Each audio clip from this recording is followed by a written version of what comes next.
రచన yes ఘటికాచలరావు. ఒరేయ్, వెర్రిబాగులోడొస్తున్నాడు. వాడికి చెప్పేటప్పుడు 10 రూపాయలు ఎక్కువగానే చెప్పు. వెర్రిమాలోకం. చెప్పిన రేటుకు కొనుక్కొని వెళ్ళిపోతాడు. రేపు కొత్త ఏడాది కాబట్టి ఈరోజు డిమాండ్ ఎక్కువ ఉంటుంది. మనం చెప్పిందే రేటు. ఈ సమయంలోనే ఇటువంటి వాళ్ల వల్లే మనకు లాభాలు వచ్చేది అని అంటూ సేల్స్ మ్యాన్తో చెప్పాడు నాగభూషణం. సంతోషంగా తల ఊపాడు సేల్స్ మ్యాన్ సీనయ్య. అది ఒక చిన్న సైజ్ సూపర్ మార్కెట్. గుండు సోది నుంచి గుండ్రాయి వరకు, కొత్తిమీర నుంచి గుమ్మడికాయ వరకు అన్నీ దొరుకుతాయి అక్కడ. అక్కడ సీనయ్య లాంటి వాళ్లు చాలా మంది ఉంటారు. వారందరికీ నాగభూషణం చెప్పిన నీతి సూత్రం ఇదొక్కటే. అప్పుడే లోపలికి వచ్చిన గంగాధరం, టమాటాలు ఎంత బాబు అని అడిగాడు. కిలో 80 రూపాయలండి అని చెప్పాడు సీనయ్య. అదేంటి, వీధి చివరి కొట్లో 50 రూపాయలైతే ఇక్కడ 80 రూపాయలా అని అన్నాడు గంగాధరం. అది వాడి సొంత కొట్టండి, బాడుగా కట్టక్కర్లేదు. వచ్చిన లాభమంతా వాడికే. మాకలా కాదు, సూపర్ మార్కెట్కు నెలకు 60,000 బాడుగా కట్టాలి. దానికి తోడు లోపల ఫ్యాన్లు, లైట్లు అన్నీ ఉండాలి. మరి మాకెంత ఖర్చవుతుంది అని అన్నాడు నాగభూషణం మధ్యలో కల్పించుకొని. సరేలే, టమాటాలొద్దు, ఉల్లిపాయల రేటెంత అని అడిగాడు గంగాధరం. అది కూడా అంతేనండి అని అన్నాడు సీనయ్య. కొద్ది క్షణాలు ఆలోచించి బయటికి నడిచాడు గంగాధరం. కంగుతిన్న సీనయ్య వెంటనే ఓనర్ వంక చూసి, అదేంటయ్యా, చెప్పిన రేటుకు కొనుక్కుంటాడని ఎక్కువ చెప్పమన్నారు. ఆయన వెళ్ళిపోతున్నాడే అని అన్నాడు. ఎక్కడికి వెళ్ళడు, కాసేపాగి మన దగ్గరికే వస్తాడు చూడు. దానికి నేనంతా ఏర్పాటు చేశాన్లే అని అన్నాడు నాగభూషణం. ఓనర్ ఏం చేశాడో సీనయ్యకు అర్థం కాలేదు. అయితే నాగభూషణం చెప్పినట్టుగా కాసేపటికి వచ్చి సరుకులు తీసుకెళ్లాడు. ఓనర్ చెప్పినట్టే జరగటంతో సీనయ్య మరింతగా ఆశ్చర్యపోయాడు. మధ్యాహ్నం 2 గంటల సమయంలో సీనయ్య సూపర్ మార్కెట్లో పని ముగించుకొని భోజనం కోసం ఇంటికొచ్చాడు. పక్కనే ఉన్న హోటల్కు వెళ్తుంటే దారిలో గంగాధరం కనిపించాడు. సీనయ్య మనసు చివుక్కుమంది అతన్ని చూసి. అతన్ని అంతలా మోసం చేయటం వల్ల నాగభూషణానికి ఒరిగేదేమిటో అర్థం కాలేదు. 4 డబ్బులు ఎక్కువ సంపాదించేందుకు ఇలాంటి కుట్రలు కుతంత్రాలు చేయటం అవసరమా అనిపించింది. ఉండబట్టలేక గంగాధరం దగ్గరికి వెళ్లి ఉదయం జరిగిన మోసం గురించి చెప్పాడు. గంగాధరం నవ్వేసి తనకు తెలుసు అని అంటూ, అతను ఒక్కడే కాదు, ఆ ఇలాకాలో చాలా వరకు అందరూ తనను అలాగే మోసం చేస్తారు అని కూడా చెప్పాడు. మోసం అంటే ఏమిటి? 90% డబ్బు రూపంలో జరిగేదే. దురదృష్టవశాత్తు ఎదుటివారి మీద మనకు నమ్మకాన్ని పెంచేది కూడా కేవలం డబ్బే. ఏవో 1-2 సందర్భాల్లో తప్పితే ఎక్కువ భాగం లావాదేవీలన్నీ డబ్బుతోనే ముడిపడున్నాయి. కానీ ఎవ్వరికీ అర్థం కాని విషయమేమిటంటే, మనం డబ్బు సంపాదించినంత తేలిగ్గా మంచితనాన్ని సంపాదించలేం. నన్ను మోసం చేసి వీళ్లంతా తృప్తి పడుతున్నారు. నేను కోల్పోతే మహా అయితే డబ్బును కోల్పోతాను. కాని వాళ్లు నమ్మకాన్ని కోల్పోతున్నారు. నేను డబ్బు తిరిగి సంపాదించుకోగలను, కాని వాళ్లు నమ్మకాన్ని తిరిగి సంపాదించుకోగలరా? వాళ్లు వాళ్ల వ్యక్తిత్వాలనే కోల్పోతున్నారని ఎవరికీ అర్థం కావటం లేదు. వాళ్లను వాళ్లే మోసం చేసుకుంటున్నారని తెలియలేదు అని చెబుతున్న గంగాధరం మాటలు విన్న సీనయ్య మనసు అదోలా అయిపోయింది. ఇన్నాళ్లుగా ఓనర్ చెప్పినట్టు చేస్తున్నా అందులో ఏ తప్పు కనిపించలేదు. కాని ఈరోజు గంగాధరం మాటలు విన్నాక తాను ఎన్ని తప్పులు చేస్తున్నాడు, ఇంతవరకు ఎన్ని తప్పులు చేశాడో అర్థమయ్యేసరికి కుచించుకుపోయాడు సీనయ్య. అక్కడ పనికి చేరి 3 ఏళ్లు కావస్తుంది. అంటే ప్రతి ఏడాది పండగల సీజన్లోనూ ఇలా కొత్త ఏడాది సీజన్లోనూ లెక్కకు మించి వ్యాపారం జరుగుతోంది. కాని అందులో ఇంతటి అన్యాయం ఉంటుందని అర్థం కాలేదు. గంగాధరం మాటల వల్ల మోసం చెయ్యకుండా కూడా వ్యాపారం చేయొచ్చని అర్థమైంది. ఇదంతా పని కట్టుకొని నాకెందుకు చెప్పాలనిపించింది అని అడిగాడు గంగాధరం సీనయ్యను. అయ్యా, రేపు నా పుట్టినరోజు. కొత్త సంవత్సరం అందరికీ పండుగైతే నాకు పండుగలోనే పండగ. ఆ రోజున కనీసం ఒక్క మంచి పనైనా చేయమని మా అమ్మ నాకు చెప్పింది. ప్రతి సంవత్సరం నా దగ్గరున్న డబ్బులతో ఆహార పొట్లాలు కొనుక్కొని పేదవాళ్లకు పంచేవాణ్ణి. ఈసారెందుకో అంతకన్నా మంచి పని చేయాలనిపించింది. అన్యాయాన్ని ఎదుర్కోవడమే అసలైన మంచి పనిగా తోచింది. మా యజమాని చేస్తున్న అన్యాయాన్ని అడ్డుకోవడమే మంచి పని. అందుకే నేను మీతో ఈ మాట చెప్పాను.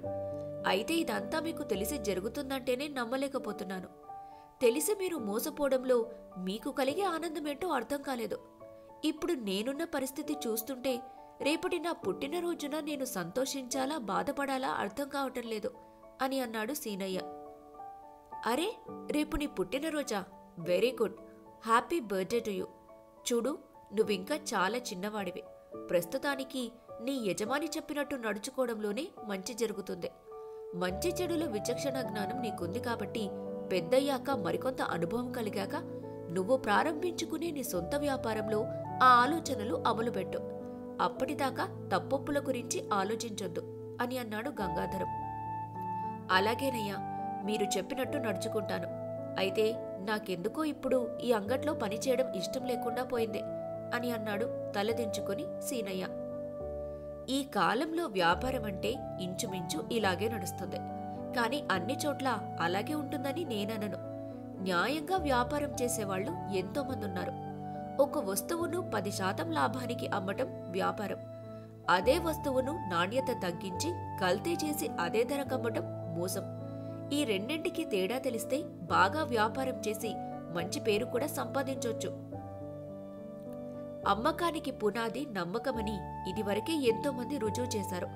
ఇప్పుడు మనం కొనే బ్రాండెడ్ వస్తువులన్నీ ఈ విధంగా పేరు పొందినవే అని చెబుతూ సమయం మించిపోతూ ఉండటంతో మధ్యాహ్న భోజనం ముగించి మళ్లీ పనికి వెళ్లాలని చెప్పి సీనయ్య నిష్క్రమించాడు. మర్నాడు నూతన సంవత్సరం.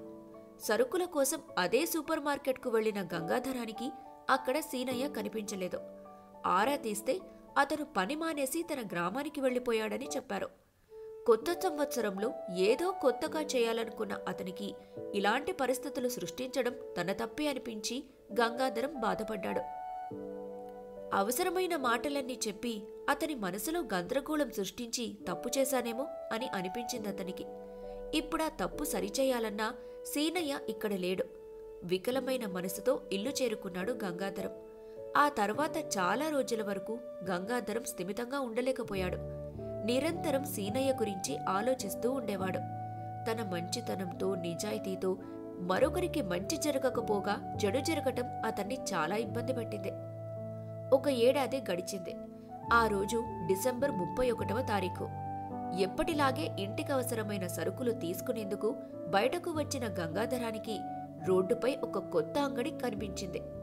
విద్యుత్ దీపాలతో అలంకరించబడి ప్రారంభోత్సవానికి సిద్ధంగా ఉందా అంగడి.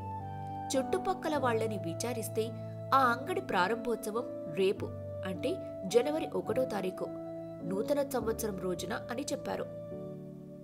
అంగడి పేరు గంగా కావేరి ప్రొవిజన్స్ అని రాసుంది. పేరు ముచ్చటగా అనిపించింది.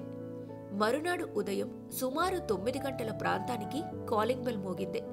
గంగాధరం వెళ్లి తలుపు తీసి చూసి ఆశ్చర్యపోయాడు. ఎదురుగా సీనయ్య నిలబడి ఉన్నాడు.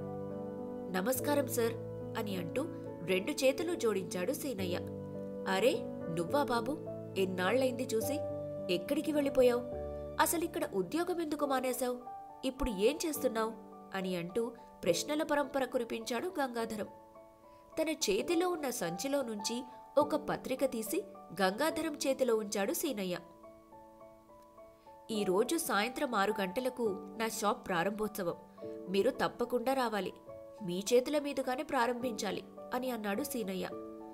ఆశ్చర్యంతో తలమునకలవుతూ ఉండగా ఎక్కడా అని అడిగాడు గంగాధరం.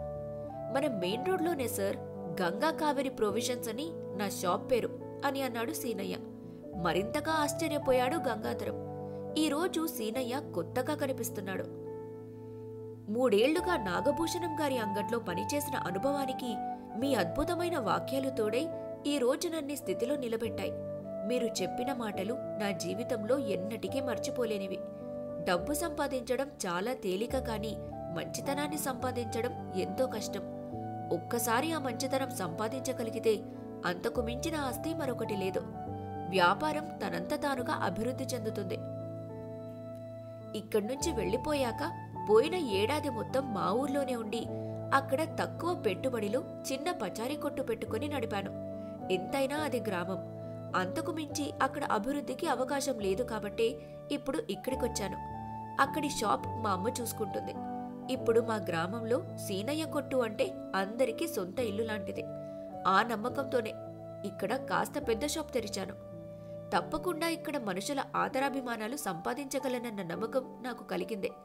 నిదానమే ప్రధానమన్న సూత్రం ప్రకారం నాకు 10% లాభం వస్తే చాలు. మిమ్మల్ని నేను గురువుగా భావించాను.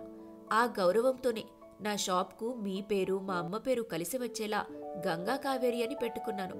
నన్ను ఆశీర్వదించండి అని అంటూ నమస్కరించాడు సీనయ్య. తన వ్యక్తిత్వానికి సీనయ్య అంతగా ఆకర్షింపబడటం గంగాధరానికి అంతులేని ఆశ్చర్యాన్ని కలిగించింది. అతని కళ్ళు చెమర్చాయి. స్వాంతన కలిగించే మాటలు వ్యక్తి మీద ఇంతగా ప్రభావం చూపిస్తాయన్న విషయం అప్పుడే అర్థం చేసుకున్నాడు గంగాధరం. ఆ అంగడి ప్రారంభమైన తర్వాత క్రమంగా ఆ ప్రాంతంలోని మిగతా పలు సరుకుల షాపులన్నీ కళతప్పాయి. నెల తిరిగేలోపే గంగా కావేరి ప్రొవిజన్స్ ఆ ప్రాంతంలో అత్యంత ప్రజాదరణ పొందింది. సమాప్తం. ఇటువంటి మరెన్నో ఆసక్తికరమైన కథలు వింటూనే ఉండండి మీ తపస్వి మనోహరం ఆడియో స్టోరీస్లో.